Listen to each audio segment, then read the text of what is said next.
नमस्कार, prime news पर देश का एजेंडा देख रहे हैं आप। मैं हूं आपके साथ पूजा मोहन पांडे। देश का एजेंडा में जिक्र उस बात का हम करते हैं, उन खबरों का करते हैं जो देश की तस्वीर और तासीर बदलने का मादा रखती हैं, और वो खबरें जो देश का नैरेटिव बताती हैं, सेट करने का काम करती हैं। तो आज देश का एजेंडा में किन दो खबरों का जिक्र हम करने जा रहे हैं आपके साथ, वो जानना, वो समझना बेहद जरूरी है। सबसे पहले जानिए, हम जिक्र करेंगे किस तरीके से बीजेपी मिशन जेन जी, जिसे वो मिशन जीत में तब्दील करना चाहती है, उस पर फोकस किए हुए है। उसके पीछे रीजन क्या है? 7 राज्यों में चुनाव है 2027 में, 5 राज्यों में फर्स्ट हाफ में और 2 राज्यों में सेकेंड हाफ में चुनाव होना है। तो उन राज्यों के अंदर जेनजीज की तादाद क्या है और क्यों इतना बड़ा फोकस है जेनजीज के ऊपर, इस पर बातचीत करेंगे। आपको पूरे के पूरे आंकड़े और मीटिंग में प्रधानमंत्री ने क्या कुछ कहा है वो बताएंगे। साथ ही इस दौरान जब मीटिंग हुई तो इस दौरान प्रधानमंत्री नंबर 1 आए हैं। एक रिपोर्ट कार्ड शेयर हुआ है सोशल मीडिया का, जिसमें प्रधानमंत्री नंबर 1 आए हैं, टॉप किया है उन्होंने। तो कौन सा है ये रिपोर्ट कार्ड, ये भी आपको बताएंगे। दूसरी तरफ वी आर जेन जी का नया कार्ड, नया झंडा बुलंद हो रहा है। आपने वो कहावत तो अक्सर सुनी होगी जो रौब में कही जाती थी, जानते हो चाचा विधायक हैं हमारे, जानते हो मेरा बाप कौन है। ये सारी बातें आपने सुनी होगी, लेकिन अब नया स्लोगन है वी आर जेन जी। हम धरने पर बैठ जाएंगे, हम संसद तक जाएंगे। मामला कहां का है, कहां से निकला, और ये बात अगर निकली है तो दूर तलक जाएगी, जानी चाहिए भी। क्यों जानी चाहिए, ये पूरी जानकारी आपके साथ साझा करेंगे। बने रहिए हमारे साथ देश का एजेंडा में।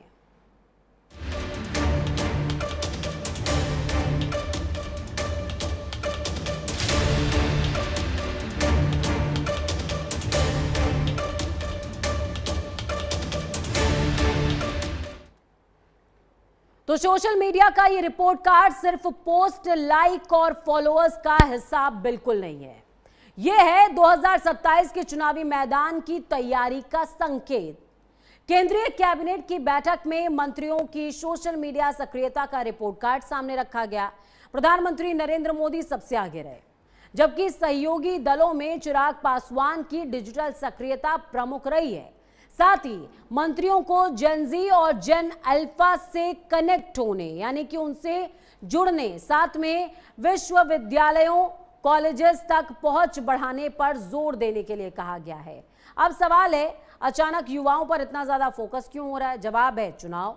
2027 में यूपी समेत कई राज्यों में विधानसभा चुनाव होने हैं। यूपी में जेन जी एक बड़ा वोटर समूह है। ऐसे में इस वोट बैंक का रुख चुनावी समीकरणों पर असर डाल सकता है, और यही वजह है कि बीजेपी की रणनीति अब सिर्फ बूथ तक सीमित नहीं दिख रही है।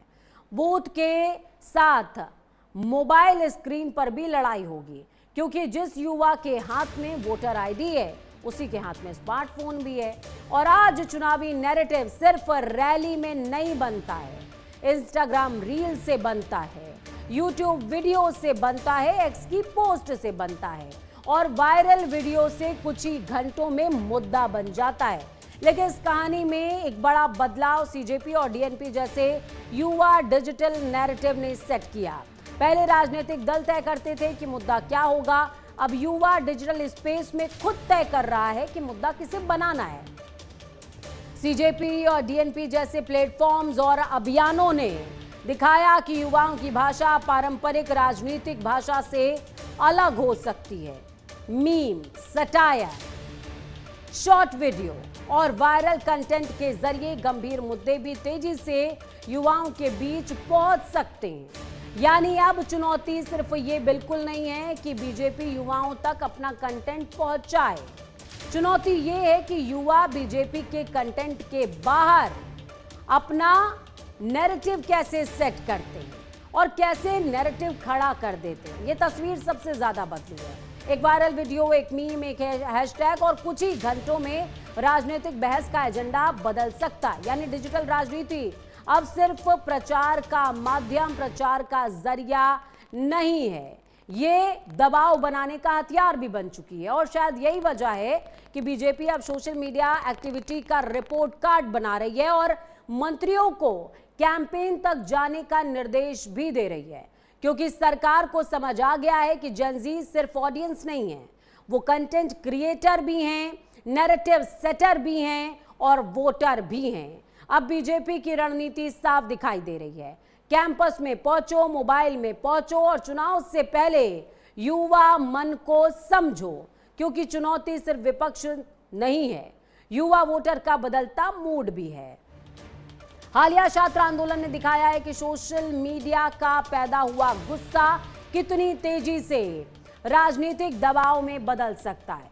यानी 2027 की लड़ाई में बीजेपी के सामने सिर्फ विपक्षी दलों का नैरेटिव नहीं होगा, उसे उस डिजिटल नैरेटिव का भी सामना करना होगा जिसे युवा खुद बना रहा है। और यूपी में यह मुकाबला और दिलचस्प है। एक तरफ बीजेपी का युवा और डिजिटल कनेक्ट मजबूत करने का प्रयास है और दूसरी तरफ विपक्ष युवाओं के मुद्दे को चुनावी नैरेटिव का केंद्र बनाने की कोशिश में है।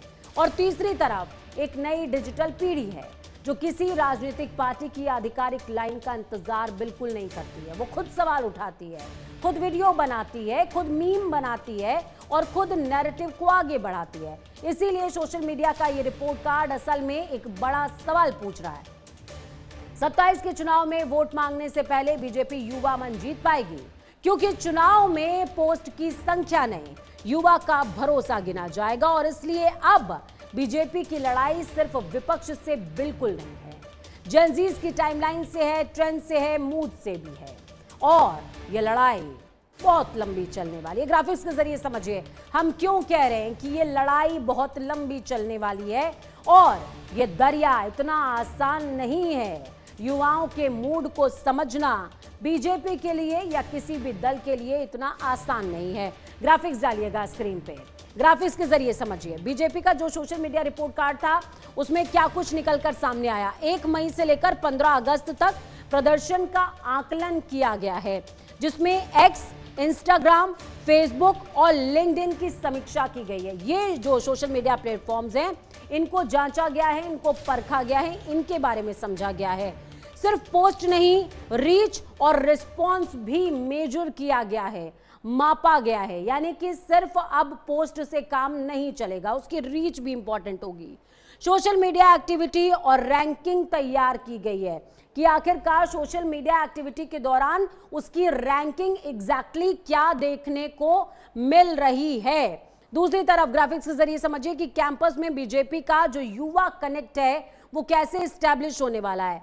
जेनजी और जेन अल्फा को लेकर के एक निर्देश जारी हुआ है। मंत्रियों को स्कूल, कॉलेज, यूनिवर्सिटीज जाने के निर्देश दिए गए हैं। मुख्यमंत्रियों को कनेक्ट रहने के लिए कहा गया है।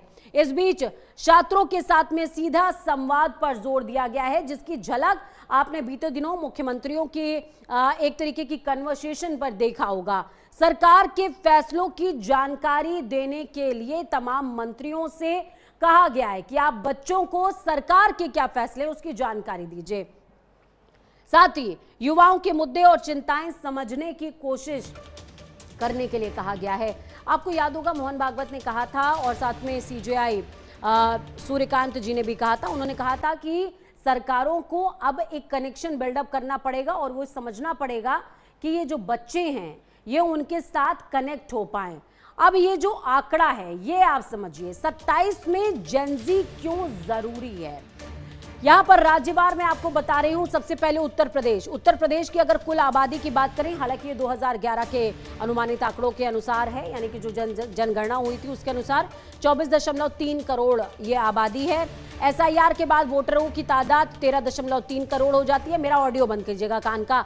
18 से 29 वर्ष के वोटरों की बात करें अगर तो 2.8 करोड़, जब लगभग 21% युवाओं की तादाद उत्तर प्रदेश के अंदर है। ये तादाद यहां तक आपके लिए समझना लायक बात है। इसके अलावा आप समझिए 3 से 59 साल और फिर 60 साल से ज्यादा के बच्चों की बात करेंगे। गुजरात में 7.4 करोड़ पूरी आबादी है और उसमें एसआईआर के बाद वोटरों की तादाद अगर बात की जाए तो 4.4 करोड़ आती है। और 18 से 29 साल के युवाओं की बात करें तो 1 करोड़ के करीब ये तादाद है। यानी कि इस पूरे की पूरी आप तादाद से देखेंगे तो लगभग जो चौथाई हिस्सा है वो युवा है वोट करने वाले गुजरात के अंदर, यानी कि 23% हैं। इसके बाद पंजाब की अगर बात करें तो पंजाब में 3.1 करोड़ पूरी आबादी पंजाब क्षेत्र की है। उसके अलावा आप ये समझिए कि एसआईआर के बाद वोटर के कितने हो गए हैं, 2.1 करोड़। अब 18 से 29 साल के अगर युवाओं की बात की जाए तो 46 लाख, लगभग 21% ये कुल आबादी का है। उत्तराखंड के अंदर ठीक इसी तरीके से जो पूरी आबादी है वो 1 करोड़ 20 लाख के करीब की है। 71 लाख 30 हजार युवा जो है, माफ कीजिएगा, आबादी वोट कास्ट करने वाली है, जिसमें से 15.8 लाख युवा हैं, यानी कि 22 लाख करीबन युवा वोट करने वाले हैं। और यहां पर देखिए हिमाचल, मणिपुर की बात करें तो मणिपुर में भी अभी हाल ही में चुनाव होने वाले हैं, जहां पर 33 लाख के करीब आबादी है। और टोटल अगर एसआईआर के बाद वोटरों की तादाद की बात की जाए तो 19.3 लाख होती है, और इसमें युवाओं की तादाद 24% है। 4.59 लाख के करीब इसमें युवा आते हैं। ये जो है चुनाव जो अभी रिसेंट होने वाले, सेकेंड हाफ में हिमाचल और गोवा होगा, तो वो भी आप समझ लीजिए 57.1 लाख टोटल एसआईआर के बाद वोटर हैं, जिनमें से 12.5 लाख यानी कि 22% टोटल आबादी का।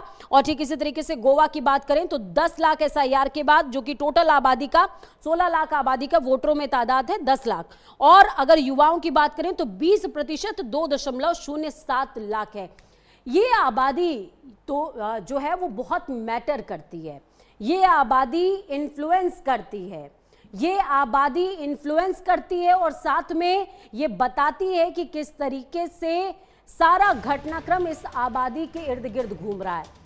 और सिर्फ बीजेपी ही नहीं बल्कि लगभग हर दल युवा सेंट्रिक घोषणाएं कर रहे हैं, उनसे कनेक्ट होने की कोशिश कर रहे हैं। फिर चाहे आप बात कर लीजिए समाजवादी पार्टी की यूपी के अंदर वो मीम्स का इस्तेमाल कर रहे हैं, कांग्रेस की बात कर लीजिए छात्रों की गूंज का इस्तेमाल वो कर रहे हैं, और इसी तरीके से मायावती की बात कर लीजिए तो मायावती ने भी कहा है कि युवा सेंट्रिक योजनाएं होनी चाहिए, यानी कि युवा हर किसी की फेवरेट लिस्ट में है और हर कोई चाहता है कि उसका जो समीकरण बने उसमें युवा जरूर काउंट हो। और ये युवा प्रदेशों के अंदर इस समय सरकार बनाने और बिगाड़ने का मादा रखते हैं, और ये युवा दूसरों को प्रभावित करने का भी मादा रखते हैं। तो चलिए अब आगे बढ़ेंगे और दूसरे सेगमेंट का जिक्र करेंगे।